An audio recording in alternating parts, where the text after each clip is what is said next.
Buenas tardes, querida Iglesia, Ríos de Agua Viva. Es para mí nuevamente motivo de gozo estar relacionándome con ustedes con mucho amor en esta etapa de cierre de la virtualidad de la Iglesia y los inicios de la presencialidad. Ha sido una bendición de Dios el haber tenido ese alimento espiritual durante todo este tiempo de aislamiento. Pero todo llega a su fin y el Señor abre puertas para un nuevo tiempo que será de gloria. Les pido que me acompañen en una oración. Padre mío y Señor mío, Dios de toda bondad y de toda misericordia, mi corazón postrado delante de ti, Cristo Jesús amado, hermano mayor, precioso Hijo del Dios Altísimo, a ti toda la honra y toda la gloria por los siglos de los siglos. Que la oración y las alabanzas y la enseñanza de mi boca sean gratas a ti, y que tú, Cristo, lleves los dichos de mi corazón delante de mi Padre, purificados, perfeccionados, para que todos los atrios celestiales escuchen la oración de mi corazón. Gracias, amado Jesucristo, por permitirme andar por los atrios celestiales hasta llegar al trono de la gracia de mi Padre para recibir el oportuno socorro. En ti confía mi corazón y en ti espera mi alma. Yo te entrego a cada uno de los que están escuchando este audio y a los que lo escucharán en cualquier lugar y en cualquier tiempo, porque para ti no hay nada imposible. A todos les bendigo con toda bendición de lo alto, que estas enseñanzas que tú has dado a mi corazón sean un fruto abundante de cambio, de transformación, de gracia, de misericordia y de amor en sus corazones. Gracias, Padre mío, que seas tú, Espíritu Santo, hablando a través de mí. Gracias, amado Jesucristo. Gracias, Espíritu de la revelación. Amén. Bueno, hijos de Dios, el tema que yo tengo para ustedes en el día de hoy es el Evangelio de Mateo y la parábola del sembrador.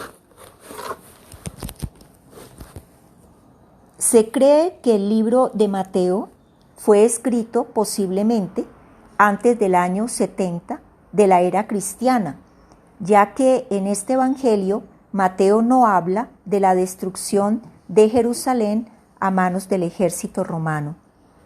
Este evangelio tiene una gran armonía y coherencia en sus diferentes temas, de tal manera que para entender a profundidad y recibir el mensaje de un párrafo, debemos tener un conocimiento de la integralidad de este Evangelio de Mateo. Mateo no solamente expone aquí lo adquirido por él en sus vivencias personales, sino que también él recopiló información oral y documental, además de haberse basado en testimonios. Y todo esto lo organizó de una manera sorprendente. Podemos intuir a un personaje metódico y organizado que venía de un oficio importante y lucrativo como recolector de impuestos a cargo de Roma, pero que dejó todo lo que ofrecía seguridad a su vida cotidiana por seguir a Jesús. El impacto del llamado de Jesús debió ser muy fuerte para que Mateo fuese desarraigado de su estado de equilibrio y con profundo gozo aceptara esta nueva vida que se le ofrecía. No hizo preguntas ni cuestionamientos, ni pidió un tiempo para pensarlo o para dejar organizadas todas sus responsabilidades. Simplemente, como él mismo lo relata lacónicamente en el capítulo 9 de su Evangelio, en el versículo 9, él se levantó y le siguió. En la medida en que se estudia paso a paso este Evangelio, podemos vislumbrar la progresiva transformación de Leví o Mateo, así como la luz de la aurora que va en aumento hasta que el día es perfecto. Vivió con Jesús durante 3 años de ministerio. 3 años de ministerio, totalmente entregado a seguir a Jesús. Y podemos ver que estaba aprendiendo de él, no solamente de sus enseñanzas, sino mayormente de su testimonio de vida, bebiendo de esa vida divina que fluía incontenible por todo el ser de Jesús, el Hijo de Dios. ¿Cómo podría Mateo estar al lado de Jesús, en su proximidad, y no empaparse de toda esa emanación de la gloria eterna que fluía de Jesús? Mateo iba comprendiendo lentamente, pero con una cada vez mayor claridad, de qué se trataba. Sabía que esa misión era muy especial, la misión a la cual él había sido llamado por Jesús. Después de ser testigo presencial de tantos episodios de Jesús, de ver la multitud de enfermos a los cuales Jesús restauró, ya fuese tocándoles o a distancia, enviando su palabra de poder, sanando enfermedades incurables como la lepra, sanando de otros múltiples males, unos pequeños como la fiebre de la suegra de Pedro, descrita en Mateo 8, de versículos 14 al 17, pero otras sanidades y otros problemas más graves, como la mujer que padecía de un flujo de sangre por un periodo de 12 años, descrita en el Evangelio de Mateo en el capítulo 9, versículos del 20 al 22. Pero otros enfermos fueron rescatados de las fauces de la muerte, como la hija de Jairo, en el capítulo 9, versículos 23 al 25. Pero también Mateo fue testigo de aquellos que fueron liberados de demonios, como los endemoniados gadarenos, en el capítulo 8, versículos 28 al 32. Pero también Mateo estuvo presente y observó su poder, el poder que Jesús tenía sobre los elementos naturales al calmar la tempestad, en Mateo 8, 23 al 26. Y fueron tantas las situaciones de poder de Jesús, que Mateo, yo puedo vivenciarlo, sorprendido, totalmente atónito. Pero por otra parte, ¿cómo entender la gran oposición que ejercían los sacerdotes, escribas, fariseos y saduceos, que obstaculizaban la obra de Jesús, ensañándose en criticarlo y atribuir su obra al poder de Belcebú? Los días pasaban y cada vez Mateo podía ver con mayor claridad que la escogencia que Mateo había hecho fue acertada y que depositó su vida en el único en quien podía confiar. Después del sacrificio de Cristo en la cruz, de su resurrección, de su ascensión a los cielos, pero fundamentalmente después del Pentecostés, cuando todos los presentes en el aposento alto, incluido Mateo, fueron llenos del Espíritu Santo, es allí donde Mateo empieza realmente a comprender la misión encomendada por Jesús a todos sus discípulos de ir a todas las naciones y proclamar sus verdades, esas verdades que les fueron encomendadas por Jesús como un tesoro del reino de los cielos, y que ellos podían dar testimonio de primera línea a una costa del sacrificio personal. Y es entonces cuando Mateo entiende que debe dejar un testimonio escrito para todas las naciones y las generaciones. Hay una gran discusión de si el Evangelio de Mateo fue el primer evangelio que se escribió, pero hay una prueba muy grande que acredita que sí fue Mateo, porque no habla de la destrucción de Jerusalén que ocurrió en el año 70 de la era cristiana. Otros afirman que el primer evangelio escrito fue el de Marcos y que Mateo se documentó en el evangelio de Marcos para escribir el suyo. Pero debemos recordar que Mateo sí fue un apóstol, mientras que Marcos no fue apóstol de Jesús. Los tres evangelios llamados sinópticos, Mateo, Marcos y Lucas, son muy semejantes, pero solamente de ellos tres, Mateo fue apóstol de Jesús. La estructura del Evangelio de Mateo consiste en 4 partes.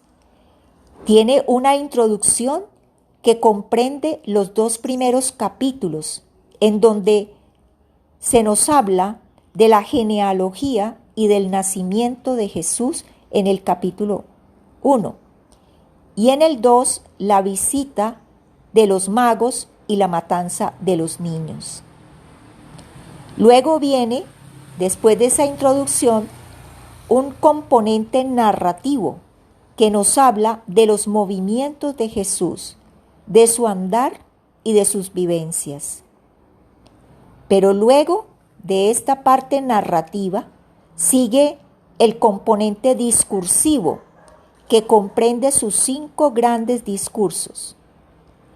Y sabemos que el componente narrativo está intercalado con el componente discursivo.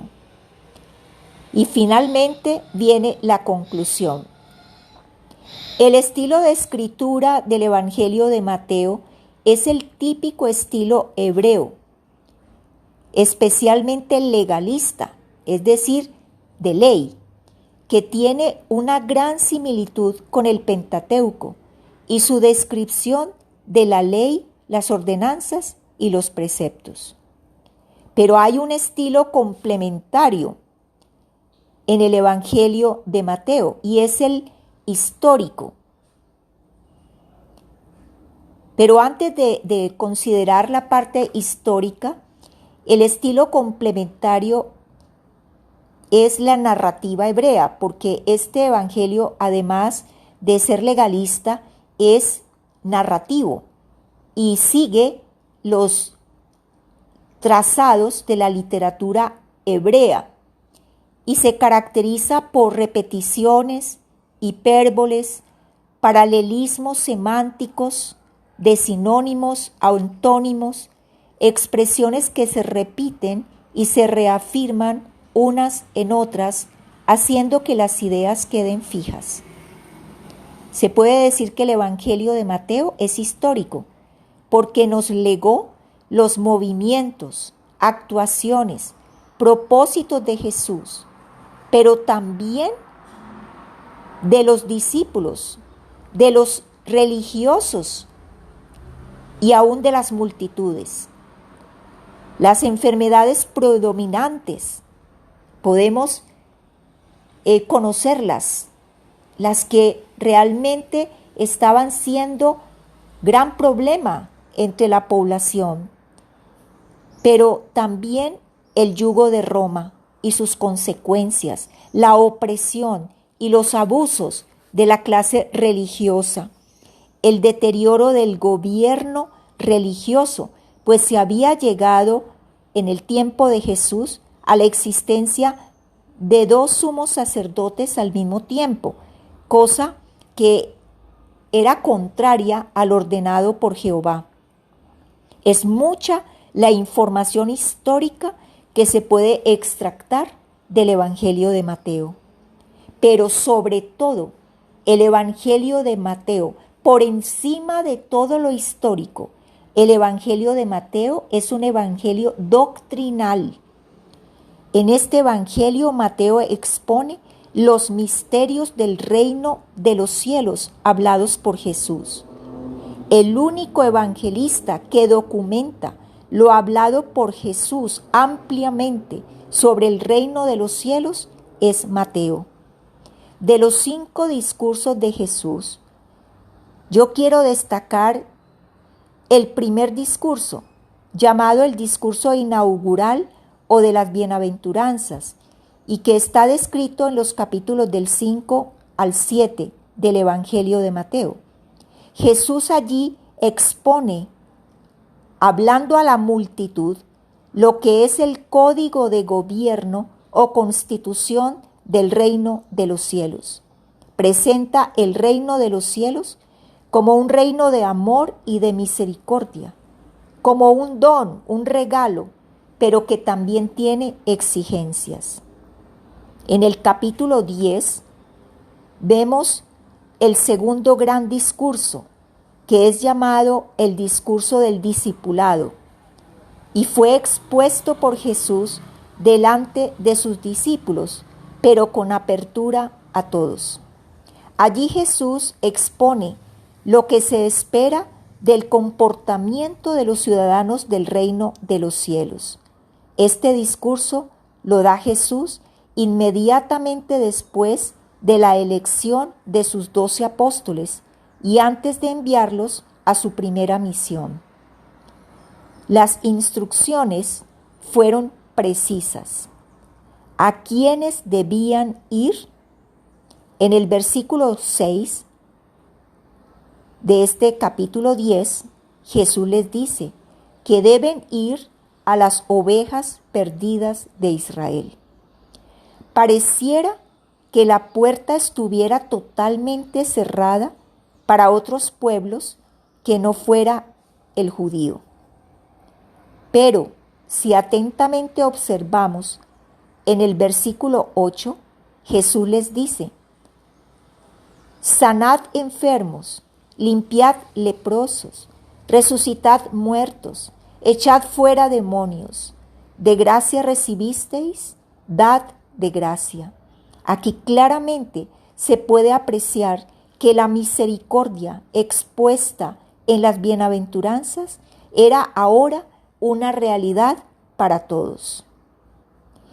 Antes de considerar el capítulo 13, que nos trae el tercer discurso de Jesús, que es el parabólico, y en orden a entenderlo, debemos considerar primero el capítulo 12, el cual es llamado el punto de quiebre. Este capítulo 12 es emblemático porque nos muestra la perversa intensidad de los ataques contra Jesús por parte de los fariseos, sacerdotes, saduceos y escribas, es decir, toda la clase religiosa gobernante, quienes habían escalado todas las maneras de la animadversión y el odio contra el Maestro. El punto de quiebre fue la blasfemia contra el Espíritu Santo, y es en ese preciso momento en que Jesús adopta un cambio en su ministerio. Este cambio en el ministerio de Jesús está evidenciado en 2 puntos. En el primero, Jesús no vuelve a predicar en las sinagogas. Y segundo, cambia su estilo de enseñanza y adopta las parábolas. Jesús, como maestro excelente, tenía un estilo de enseñanza dinámico. Buscaba la manera de ofrecer sus enseñanzas de la forma más asequible a todos para ser entendidas. Las parábolas habían sido usadas en el Antiguo Testamento, pero muy escasamente. Jesús, ante este punto de quiebre, empieza a usarlas como forma didáctica en sus enseñanzas. Él la había usado antes una que otra, pero ahora las usa con más frecuencia. Este método también le servía como colador para diferenciar a aquellos seguidores atentos y obedientes de aquellos que solo le seguían para ser sanados de sus enfermedades u obtener algo material. Todo aquel que no estuviese atento jamás podría extraer la enseñanza de una parábola. ¿Pero qué es una parábola? La palabra parábola proviene de dos palabras griegas unidas que significan colocar al lado de. Es un ejemplo tomado de circunstancias cotidianas, pero que de dentro de este ejemplo se extrae una enseñanza. Pero es necesario escucharla con cuidado y atención. Exige al oyente concentración. De lo contrario, solo será algo simple, sin importancia y se descartará. A veces los mismos apóstoles no las entendían, como lo vemos en esta primera parábola. Ellos, aunque no la entendieron, no le piden a Jesús la interpretación, pero Jesús, en su gran misericordia, se las desglosa. Veamos. Yo les invito, hijos de Dios, a que usemos la imaginación en esta parábola del sembrador, a que nos ubiquemos entre el grupo de los discípulos y no de la multitud que estaban rodeando a Jesús. Para eso necesitamos no solamente imaginación, sino sobre todo una profunda atención meditativa. ¿Estamos listos? Bueno, Jesús sale de la casa. No dice de su casa, pues él no poseía nada material. Nosotros siempre decimos, yo salí de mi casa, yo me fui a mi carro, todo el mí. Jesús nunca usaba el mí. Él decía, salí de la casa. Se sienta junto al mar. Miremoslo sentado junto al mar, observando el mar. Pero comienza a llegar gente de todo tipo y lugar y empiezan a rodearlo. Entonces entra Jesús en la barca y se sienta como lo hacían usualmente los maestros de esa época para enseñar. Mientras tanto, la gente estaba en la playa, posiblemente de pie. Y empieza a hablar Jesús muchas cosas, pero todas por parábolas. La primera parábola es la del sembrador, altamente comentada, muy comentada diría yo, pero muy importante. Está en Mateo capítulo 13, versículos del 1 al 9 y la explicación dada por Jesús en los versículos 18 al 23. Dice así: He aquí, el sembrador salió a sembrar. Todos los presentes habían visto en algún momento a un sembrador arrojando sus semillas. Era muy frecuente. Fácil tener esa imagen. El protagonista aquí es este sembrador, que es Jesús. Pero notemos algo. El sembrador transfiere su propio papel protagónico a la semilla, permitiendo que sea la semilla la que brille en su accionar. Y sabemos que la semilla es la palabra de Dios, la palabra del Evangelio, la palabra del reino, que es una con Cristo. Como si el sembrador y la semilla fuesen uno, Se pierde ya la identidad de el sembrador, no se puede diferenciar de la semilla. La semilla, como palabra del Evangelio o palabra del reino, tiene ahora su papel protagónico. En Israel antiguamente se sembraba primero la semilla y luego se removía la tierra. Por eso vemos al sembrador, quien lleva la semilla depositada en parte de su túnica recogida.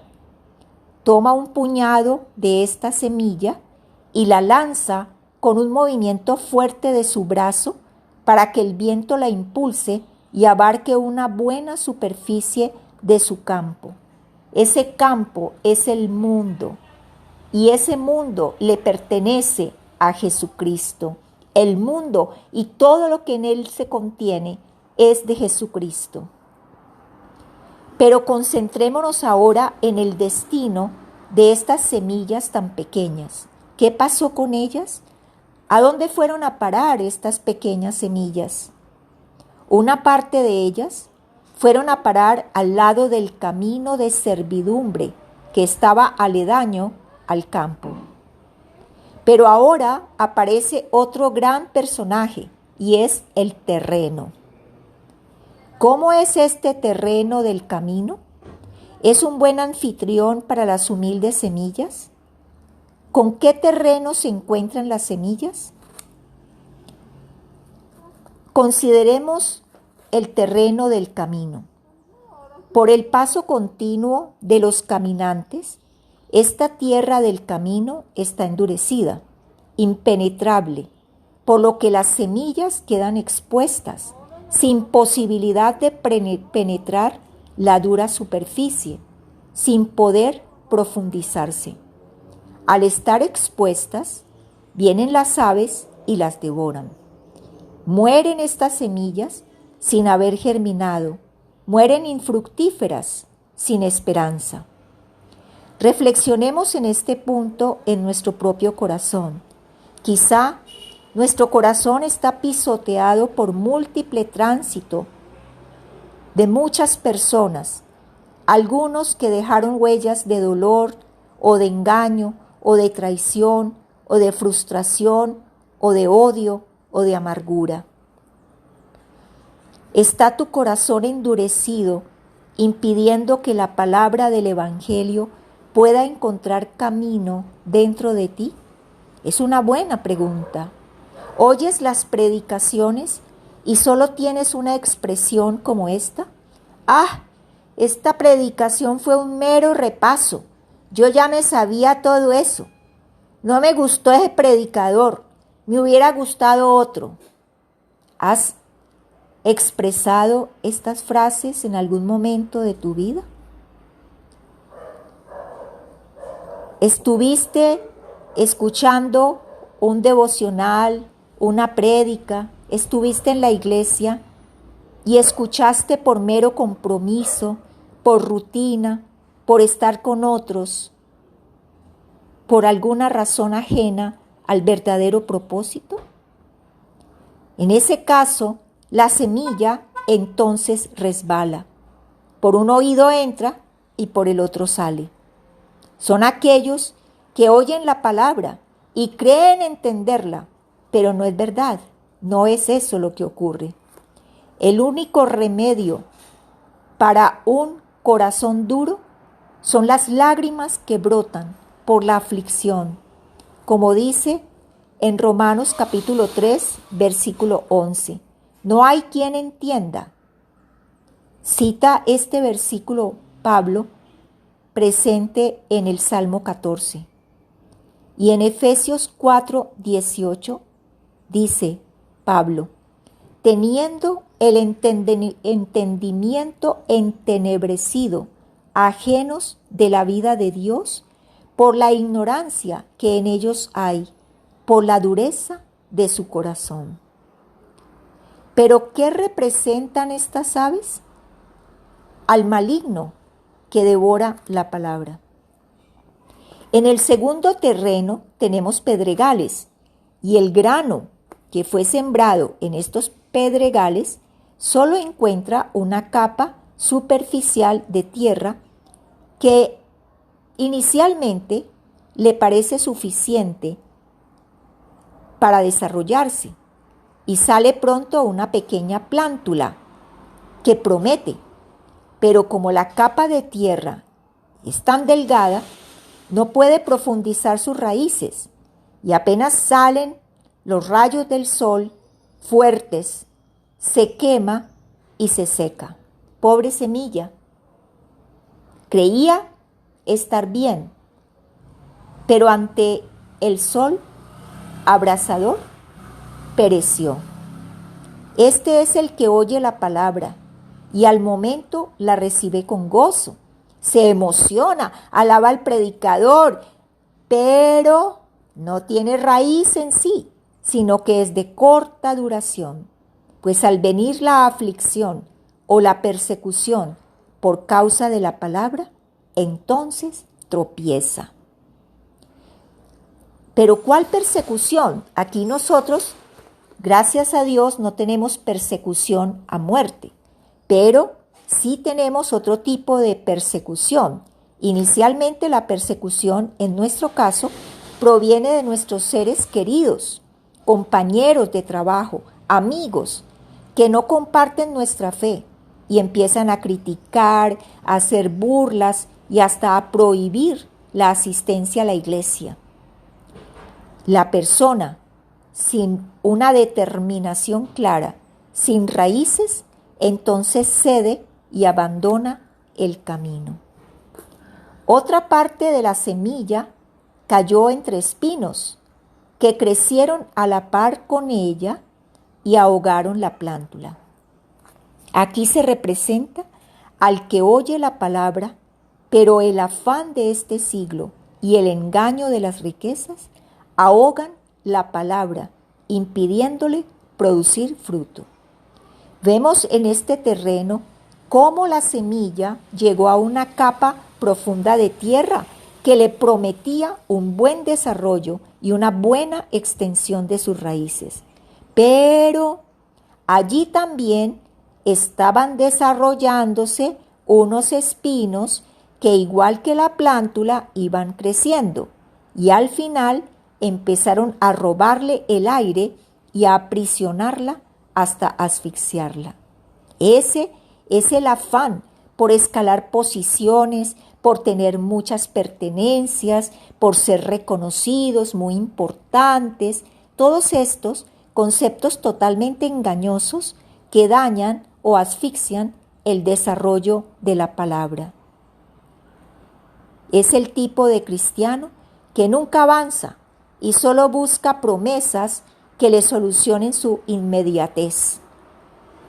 Pero Jesús habla de un cuarto terreno y lo llama buena tierra, tierra adecuada, profunda, fértil, dispuesta, húmeda. Ese es el que oye, entiende, obedece y da fruto. Recopilando esta información, tenemos 4 terrenos: el del camino, el de los pedregales y el de los espinos. Ninguno de estos 3 terrenos dio fruto. Semillas perdidas. Pérdida total y absoluta de la palabra de Dios recibida. Pero hay una esperanza. El cuarto terreno se caracteriza por producir fruto. No significa que este buen terreno no tuviese también algunas zonas de pedregales o de espinos. Pero estos pedregales y estos espinos no fueron obstáculos para que este terreno produjese fruto. A pesar del impedimento, este terreno produjo buen fruto. El fruto en este terreno, en todo este terreno, fue de buena calidad. Entonces, ¿dónde estuvo la diferencia? Estuvo en la cantidad de fruto producido. Unos produjeron 30%, otros 60%, otros el 100%. Pero sea el que sea el porcentaje, el fruto fue bueno. Bueno tanto en el de 30 como en el de 60 y en el de 100. Pero ¿por qué esa diferencia? Porque todo depende de la entrega, la disposición, el anhelo, la dedicación al servicio. Para resumir, Mateo, el evangelista, nos trae hermosas enseñanzas de la vida de Jesús, de todo lo que Jesús habló. Y especialmente hoy, en esta tarde, consideramos las parábolas. Y esta parábola del sembrador es la parábola de apertura para las demás parábolas. Es una parábola muy importante que debemos tener clara y diáfana para que las demás puedan ser colocadas como piezas contiguas que se ajustan a la perfección. Como resumen, puedo decirles, el sembrador es el mismo en todos estos casos y es Jesús. La semilla es la misma, es la palabra del Evangelio, que es poder de Dios para salvación a todo aquel que cree. Y en la palabra del Evangelio se revela la justicia de Dios para fe y por fe. La diferencia entonces, ¿dónde está? Está en el terreno de cada corazón. Y es la responsabilidad individual, personal, la que define el fruto. No son las circunstancias externas. Vuelvo y repito, el terreno bueno no produjo fruto porque estuviese libre de obstáculos, como equivocadamente se juzga. Muchos afirman que el que le sirve al Señor es porque no tiene problemas, porque todo lo tiene, porque no tiene nada más que hacer, o es un vago, o es un pensionado. El servicio es la superación de los obstáculos en aras de la extensión del Evangelio. Todo se resume en oír con atención. Por eso Jesús repetía, el que tenga oídos para oír, que oiga. Significaba que dentro del texto literario hebreo es la repetición que afirma los conceptos. Es el oír con atención. Entender, obedecer y servir en la obra. Y la pregunta final que tengo para hacerles es, ¿ya exploraste a la luz del Evangelio el terreno de tu corazón? ¿Has escudriñado los diferentes espacios de tu corazón?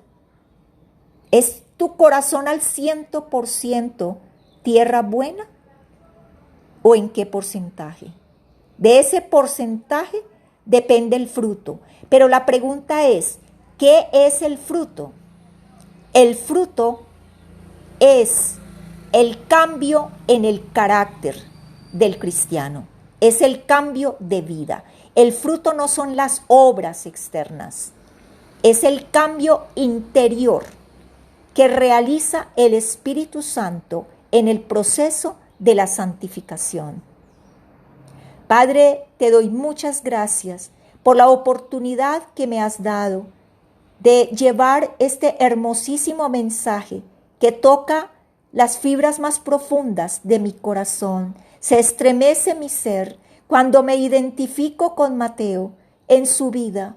Como Padre, yo estaba en mi consultorio durante tantos años, intelectualmente sirviendo, pero ajena al reino de los cielos. Y cómo tú me llamaste. Y paso a paso me fuiste llevando, direccionando, hasta que llegó el momento en que decidí dejar todo para servirte. Tú eres bueno y para siempre es tu misericordia. Me esperaste, me llamaste y me atrajiste con cuerdas de amor.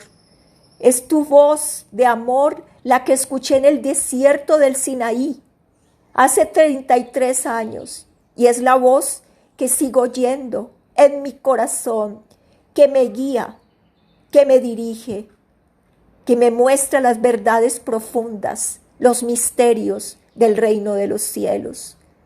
Gracias, mi Padre, heme aquí, Cristo, para seguirte, para servirte hasta el último día de mi vida. Gracias, Espíritu Santo, por mover mi corazón, por inclinarlo a buscar cada día, cada mañana, de madrugada, el rostro de mi Padre, a quien ama mi alma. Gracias, mi Rey, mi Dios y mi Señor. Hijos de Dios, gracias por su atención. Que el Señor les bendiga y les prospere. Les amo en Cristo.